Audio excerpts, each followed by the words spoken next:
तो शशि, एक चीज ये बताइए कि ये जो पूरी तरह से एक गैग ऑर्डर है, और मैं इसलिए कह रहा हूं कि अगर इस तरह के ऑर्डर्स अडानी अडानी पहले भी रहते रहे, हिंडनबर्ग वाला अगर आपको याद हो किस तरह से उन्होंने ऑर्डर लिया, किस तरह से मैनेज किया, आज भी प्रश्न अनुत्तरित हैं कि किस तरह से सेबी के जो प्रमुख थे उनके ऊपर ऑर्डर्स हैं, उसकी कोई जांच नहीं हुई है। ये उनके दफ्तर में जब इनके ऊपर जांच चल रही तो उनसे जाके मिले हैं, घंटों बैठे हैं उनके साथ, ये सारा कुछ हश हश होता है। किसी ने ये नहीं बताया कि मोदी जी उनके जब जहाज में आ रहे हैं उस जहाज की फोटो रोज दिखाई जाती है, क्यों आए, कैसे आए, क्या आए, कितना पैसा दिए, किराए पे दिए थे, क्या दिए थे, इस पे कोई वो बातचीत नहीं हुई है। मैं एक लार्जर क्वेश्चन को इसलिए शशि भाई कह रहा हूं कि ये सारे लोग जो भी है, ये माना जाता है ना कि फलाना आदमी उनके बगल में खड़ा हो गया था और फोटो खिंचवा दी, और ये माना जाता है कि देखिए देखिए ये बेईमान है, ये बेईमान है, बेईमान है, इसी पे खबर होती है। लेकिन ये जो बहुत इस समय जो शीतल जी ने जैसे कहा कि ये बिल्कुल एक एक मैन टू मैन मार्किंग कर रहे हैं, और एक लोअर को मतलब एक हाई कोर्ट भी नहीं है, अगर एक कोर्ट के जज साहब इस तरह का ऑर्डर दे रहे हैं तो मुझे नहीं लगता है कि ये स्वतः उसमें आया होगा। उनको उनके पास बहुत से, आजकल किसके बारे में क्या क्या बोले, साफ साफ सामने दिखाई दे रहा है कि किस वजह से कौन क्या ऑर्डर लेके जा रहा है, लेकिन सब लोग चुप हैं। इस देश की सर्वोच्च अदालत की कॉलेजियम की एक ईमानदार महिला जज कह रही हैं कि भाई इसको मत बनाओ, ये जो व्यक्ति सुप्रीम कोर्ट का जज बनने जा रहा है इसमें क्या क्या क्या क्या डिफेक्ट है, लेकिन बनाया जा रहा है, तो ये भी आप कल से कहिए कि इसको मत करो। मेरी एक चीज तय बात है कि अडानी जी के अगेंस्ट कुछ आ रहा है, ये उसकी पहले से कार्रवाई है। मैं बिना जाने इसको बोल रहा हूं, 100% कुछ ना कुछ आ रहा है, क्योंकि जो झगड़ा शुरू हो गया है दो ए के बीच में, ये अगला राउंड कुछ ना कुछ वहां होगा, और उसी की पेशबंदी के तौर पे उसको ये सब करना है। मैं लार्जर उसमें आपका 74 के जैसा के राय साहब ने कहा कि 74 में 19 महीने के लिए हुआ था, लेकिन इंडिविजुअल मेरा जो जितनी मुझे याद है किसी व्यापारिक प्रतिष्ठान को बचाने की बात नहीं हुई थी। सरकार के अगेंस्ट जरूर था कि सरकार के अगेंस्ट मत छापिए, मत करिए, वो करिए, लेकिन किसी व्यापारिक प्रतिष्ठान को तो इस तरह का बचाव नहीं होता था। प्रोफेसर शशि जी, देखिए, चूंकि शीतल भाई ने जिक्र किया और जब वो इस बात का जिक्र कर रहे थे तो मैं सोच रहा था कि इशारा मेरी ओर है, क्योंकि सफेदी की जो बात है उसके एडवांटेज भी है और डिसएडवांटेज भी है। कई जगह तो सफेदी के कारण जो है अतिरिक्त सम्मान मिल जाता है और लगता है उन्हें कि नहीं नहीं ये तो बहुत अनुभवी, बहुत सीनियर है, और कई बार नुकसान भी होता है। तो खैर, यहाँ जिक्र जिस बात का है, पहली बात तो ये देखिए, जो आपातकाल का आप जिक्र कर रहे हैं, आपातकाल के समय तो ये भी देखा गया कि बहुत बड़े बड़े जो डॉन थे, अब याद कीजिए हाजी मस्तान और तमाम ऐसे लोगों को, उनको भी सबक सिखाया गया। और दूसरी तरफ जो बहुत बड़ी बड़ी जो कंपनियां थी जिनके ऊपर बहुत सारे चार्जेज आरोपित होते थे या लगे हुए थे, वो सभी ठिकाने में थे। दुख इस बात का था कि व्यक्ति की आजादी, उसकी जो स्वतंत्रता है, बोलने की आजादी और तमाम तरह की जो संविधान सम्मत आजादी है, उस पर जो है आपातकाल के द्वारा प्रतिबंध लग गया।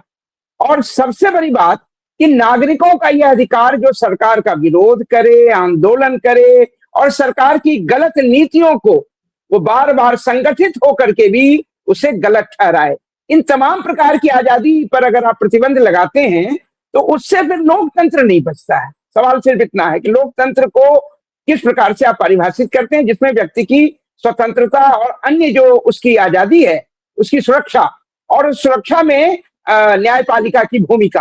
तो आप जानते हैं कि उस समय न्यायपालिका के भी अधिकारों में कटौती कर दी गई थी, उसकी भी स्वतंत्रता प्रभावित हो गई थी, वो तमाम सारी बातें हैं। खैर, अब जो सवाल सिर्फ इतना है कि देखिए, ये बात प्रारंभ भी हुई, आंदोलन तो जयप्रकाश जी का चल रहा था, लेकिन एक न्यायालय के जज ने, इलाहाबाद हाई कोर्ट के जज ने एक फैसला दिया, और बहुत सही फैसला था वो, जिसमें उन्होंने कहा कि सरकारी किसी भी यंत्र का, चाहे वो कर्मचारी हो या अन्य, उसका दुरुपयोग नहीं किया जा सकता है निर्वाचन के मामले में, और यदि चुनाव में इसका दुरुपयोग हुआ है तो उस निर्वाचन को वो, अब जानते हैं, पीपुल्स रिप्रेजेंटेशन एक्ट के तहत जो है उसे उन्होंने निरस्त कर दिया, और 6 वर्ष के लिए तत्कालीन प्रधानमंत्री इंदिरा गांधी को चुनाव लड़ने से भी रोक दिया गया। इसका मतलब कि कैसे न्यायपालिका की गरिमा एक न्यायाधीश ने उस न्यायपालिका की गरिमा को बढ़ाया और निर्भीक होकर के एक फैसला दिया जो कानून सम्मत था। यशपाल कपूर के विषय में सभी जानते हैं, ये कोई छिपी हुई बात नहीं, और बाद में इस्तीफा दिया था उन्होंने, वो इसलिए तो ये बात तो तय है। अब रही बात, ये तो दौर ही अलग है। उस आपातकाल की आज भी हम आलोचना करते हैं, क्योंकि कहीं कहीं व्यक्ति की आजादी को जो छीनने की कोशिश की, और वो तो मात्र 19 महीने। फिर इस देश की जनता ने कैसे आपातकाल के उन तमाम प्रधानमंत्री से लेकर के तमाम मंत्रियों को किस प्रकार से पराजित किया और जनतंत्र की कैसे जो है वो रक्षा हुई सबके सामने। लेकिन आज 11 साल गुजर गए, 11 साल से भी अब अधिक होने वाला है। देश की क्या स्थिति है, न्यायपालिका की क्या स्थिति है, मीडिया की क्या स्थिति है। देखिए, मीडिया ने उस समय जब सेंसरशिप लागू हुआ तो एक दो को छोड़ करके मीडिया के लगभग जो है वो सरेंडर कर दिया उन्होंने। इस पर तो आडवाणी ने कमेंट भी किया था कि जब उनको घुटने टेकने कहा गया तो वो लेट ही गए। जब वो सूचना प्रसारण मंत्री जनता पार्टी में बने तो इस प्रकार का स्टेटमेंट दिया था। लेकिन उसके बाद जैसे इमरजेंसी रिलैक्स हुआ, उसी मीडिया ने पलटवार किया और जनता के सामने वो तमाम तथ्यों को लाया कि इमरजेंसी के दौरान क्या क्या दुरुपयोग हुए सत्ता के, चाहे वो नसबंदी का मामला हो, चाहे वो तमाम वो मामले हों। इसका मतलब है मीडिया ने फिर से एक बार अपनी स्वतंत्रता को स्थापित की। इसका मतलब है कि अब जरा तुलना कीजिए आज की मीडिया की, न्यायपालिका की, उन तमाम संस्थाओं की जिन संस्थाओं की जिम्मेदारी संविधान के द्वारा इस जनतंत्र को और नागरिकों के अधिकार, और यदि किसी प्रकार का भ्रष्टाचार या चाहे वो पूंजीपति हो चाहे व्यवसायी हो, उनके ऊपर अगर कुछ आरोप लगते हैं तो उसकी जांच हो। देखिए, मीडिया का काम है कि अगर उन्हें कोई जानकारी है या कोई संभावना उन्हें दिखाई दे रही है तो वो जनता के सामने ला दे। जनता के सामने लाने से किस किस की जिम्मेदारी बढ़ जाएगी। पहले सरकार को चाहिए, सरकारी संस्थाओं को चाहिए कि जो वो आरोप लगाए हैं उसकी तहकीकात हो, उसकी जांच हो, वो फौरन वो सचेत हो जाएं। हो इस प्रकार का भी दुरुपयोग या इस प्रकार का भी भ्रष्टाचार ये सब कुछ चल रहा है, तो पहली बात तो ये है कि उसकी जांच सरकार, उसके प्रशासनिक तमाम जो यंत्र हैं वो सक्रिय हो जाए कि इसकी जांच होनी चाहिए। दूसरी ओर न्यायपालिका, यदि प्रशासन चूक जाए तो न्यायपालिका को चाहिए कि उसकी जांच वो करने के आदेश दे ताकि जनता के सामने दूध का दूध पानी का पानी हो जाए। लेकिन अगर आप जिस प्रकार के फैसले देख रहे हैं, भाई अडानी के ऊपर आप हिंदुस्तान के नागरिकों से बात कर लीजिए, अडानी के विषय में हर कोई दो तीन बातें तो बहुत सामान्य स्तर पर कहता है। एक, मोदी जी और अडानी दोनों एक दूसरे के पूरक हैं।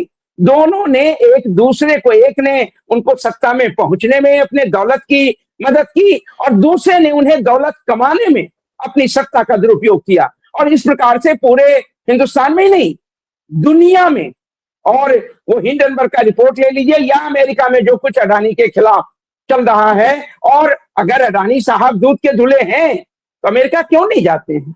अगर मोदी जी को लगता है कि अडानी जी दूध के धुले हैं तो उन्हें समन क्यों नहीं दिया गया? अमेरिका क्यों ये बार बार आरोप लगा रहा है?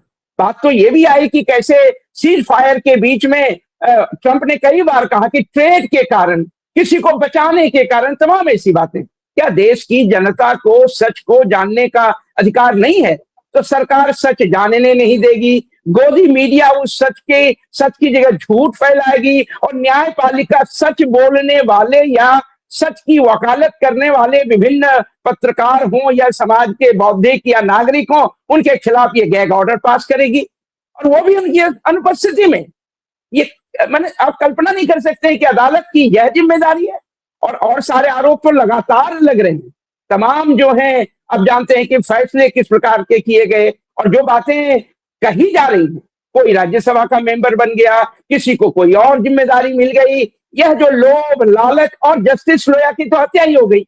हत्या करने वालों की आज तक किसी को पता नहीं, जबकि इशारा कई बार कहीं और गया, यहाँ तक कि सुब्रमण्यम स्वामी ने इशारा किशोर किया है। तो वो तो उनके सांसद रह चुके हैं, उनके नेता हैं, आज भी भारतीय जनता पार्टी में हैं। तो सवाल है कि न्यायपालिका का इस प्रकार का कोई भी फैसला वो सच को छिपाने, दबाने, डराने की कोशिश है। गैग ऑर्डर और कुछ नहीं है कि आपको दबाने की कोशिश, आप हटाइए तो तमाम सारी बात अप्रत्याशित। अरे भाई, वो जांच एजेंसी नहीं है। आपके ईडी और तमाम जो जांच एजेंसियां हैं, सीबीआई, उनके द्वारा लगाए गए आरोप गिरफ्तारी और बाद में कोर्ट में आप भी क्लोजर जो है वो रिपोर्ट डाल रहे हैं कि नहीं नहीं इनके विषय में इनके खिलाफ कोई प्रमाण नहीं मिला। इसका क्या अर्थ होता है? लेकिन आज तक किसी की जिम्मेदारी तय नहीं हुई। तो अब पत्रकारों के ऊपर इस प्रकार का कोई भी गैग ऑर्डर पास कर देना, यह तो न्यायपालिका अपने जो संविधान के द्वारा उन्हें अधिकार दिए गए उस अधिकार का सीधे सीधे दुरुपयोग है। और ये जनतंत्र के खिलाफ है, संविधान के खिलाफ है, नागरिकों की सुरक्षा और नागरिकों की स्वतंत्रता के खिलाफ है। तो इस फैसले के विषय में तो यही है। एक और बात है, अरे भाई सरकारी संरक्षण में पूंजीपति अगर पनप रहे, तमाम तरह का संरक्षण उन्हें प्राप्त है और पूंजीपतियों के पैसे का संरक्षण इन इन राजनेताओं को प्राप्त है। कौन नहीं जानता है कि 2014 में भी मोदी जी किसकी जहाज में प्रचार करने जाते थे, फिर वापस लौटते थे अहमदाबाद, वहां स्टूडियो बना हुआ था, फिर उनको तैयार किया जाता था, मेकअप किया जाता, फिर अगली जो है वो सवारी उनकी निकल जाती थी। कौन नहीं जानता है? क्यों क्यों दिखाएंगे मोदी जी की कितना पैसा अडानी को इस बात के लिए, जिनके भी इस प्रकार के वायुयान का उन्होंने उपयोग किया उसको कितना पैसा दिया। अरे भाई राजनीतिक दलों के रूप में कम से कम पार्टियां और खास करके ये जो भारतीय जनता पार्टी है वो तो आरटीआई के तहत भी जो है वो उन तथ्यों को आने देने के लिए तैयार नहीं है। और भी पार्टियां जिम्मेदार है, कुछ पार्टियों ने कहा कि हम देने के लिए तैयार है। इलेक्ट्रल बॉन्ड पे आपने देख लिया भ्रष्टाचार का किस प्रकार का संरक्षण, और उसके बाद अगर वो इलेक्ट्रल बॉन्ड संवैधानिक घोषित भी हो गया फिर भी पैसे वापस हुए क्या? यहां भी न्यायपालिका से चूक हुई कि जो पैसा इलेक्ट्रल बॉन्ड के रूप में पार्टियों को गलत तरीके से मिला वह संविधान विरोधी था, कानून विरोधी था, तो पैसे वापस क्यों नहीं किए गए?